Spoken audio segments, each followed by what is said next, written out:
UPSC aspirants ध्यान दें। 24 अप्रैल की तारीख आपके लिए इतनी जरूरी क्यों है? चलिए फटाफट जानते हैं। क्योंकि इस दिन मनाया जाता है राष्ट्रीय पंचायती राज दिवस, भारत के लोकतंत्र की असली जड़। इसकी कहानी जुड़ी है एक बहुत ही ऐतिहासिक कानून से जो 1992 में पास हुआ था।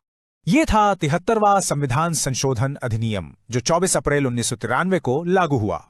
इसका मकसद था डेमोक्रेटिक डिसेंट्रलाइजेशन, मतलब पावर सीधे देश के गांव तक पहुंचाना। यूपीएससी प्रीलिम्स के लिए ये 3 चीजें रट लो। भाग 9, अनुच्छेद 243 से 243 ओ और 11वीं अनुसूची।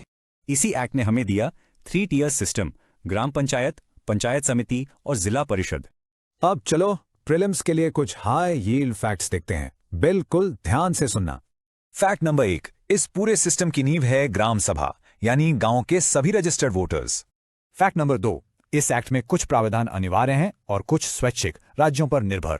जैसे चुनाव कराना कंपलसरी है, पर फाइनेंशियल पावर्स देना राज्यों की मर्जी पर है। चलो अब एक प्रीलिम स्टाइल सवाल से आपकी नॉलेज टेस्ट करते हैं। तैयार हो? सवाल यह है, इनमें से कौन सा प्रावधान 73वें संशोधन के तहत अनिवार्य यानी कंपलसरी है? और सही जवाब है बी, स्टेट फाइनेंस कमीशन का गठन हर 5 साल में करना ही होगा। तो दोस्तों याद रखना, यूपीएससी में इस टॉपिक से सीधे सवाल बार बार पूछे जाते हैं। All the best.